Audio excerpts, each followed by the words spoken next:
Time for bed, children. Oh, what's that? You like me to tell you a story first? Okay. How about a tale from early access? Let's see here. This is a good place to start. PlayerUnknown's Battlegrounds is currently the hottest thing since Sliced Jesus. The little indie game that seemingly came out of nowhere to surpass 4 million sales and amass over $100 million, at least if developer Bluehole Games is to be believed. Now, if you're lucky enough to have not been swept up by the video game equivalent of the fidget spinner, PlayerUnknown's Battlegrounds is an online third-person shooter set in a wide open world. The twist is that it's a battle royale free-for-all. You're free to join or attack anybody you want at any time, but you better make sure you have halfway decent gear because you start out with next to nothing. However, you don't need me to tell you that this concept is nothing new. This same game already came out many years ago. It debuted in May 2012, first as a mod, and then as a standalone game in early access in December 2013. Oh, you don't remember seeing it in early access? How fickle memory can be. Well, everything from the setting, the gameplay, the multiplayer, the free-for-all nature, and even the general aesthetics of PUBG have been lifted straight from DayZ. For a time, the creation of Dean Rocket Hall was all the rage, almost as big as Minecraft and at least as popular as PlayerUnknown is now. What happened, you asked? Well, in December 2016, DayZ debuted on Steam Early Access with an entourage of good press and thousands of players. The air surrounding the game was thick with positivity and optimism for the future.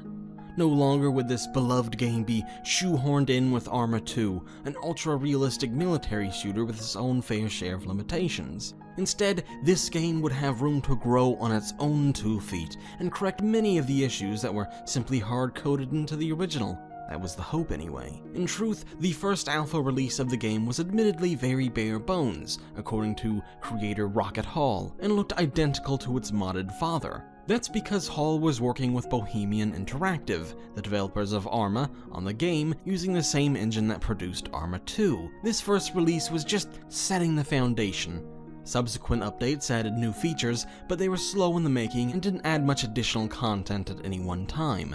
The years began to pass, and slowly a change occurred, although not to DayZ. A new genre had emerged thanks in large part to Hall's creation. Indie developers and gamers quickly latched on to the survival genre, a genre that was always putting the player in impossible situations and forcing them to try and live off the land. These games all featured roughly the same mechanics.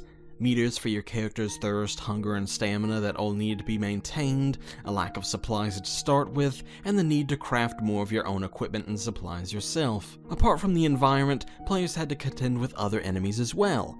Naturally, zombies were a popular choice, but eventually developers got more creative. Now you have studios like Compulsion Games, who rely on psychedelic drug addicts to harass the player and we happy few. Hundreds of survival games were coming out every year, because they're relatively easy to make and incredibly popular. Some of the highlights include Don't Starve, Rust, Ark, The Long Dark, and This War of Mine. They all take the base elements of the genre and create new things with them.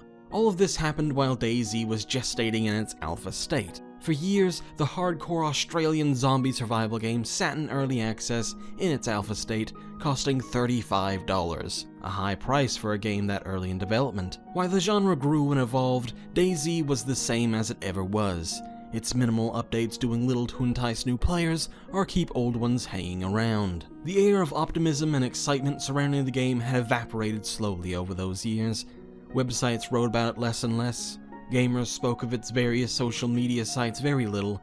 Players quit playing, leaving many of the maps and servers empty or damn near close to it. To anyone paying attention, they were watching a game dying before it was even finished. Now the game's reviews on Steam sit at mixed, with the recent batch coming in at mostly negative.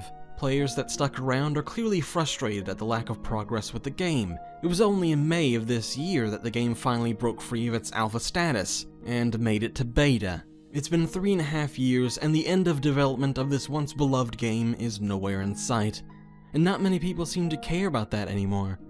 PlayerUnknown's Battlegrounds, I don't know where the S's go, with its very similar survival and online mechanics, is the flavor of the day, and the only Rocket anyone talks about anymore is a raccoon voiced by the guy from The Hangover.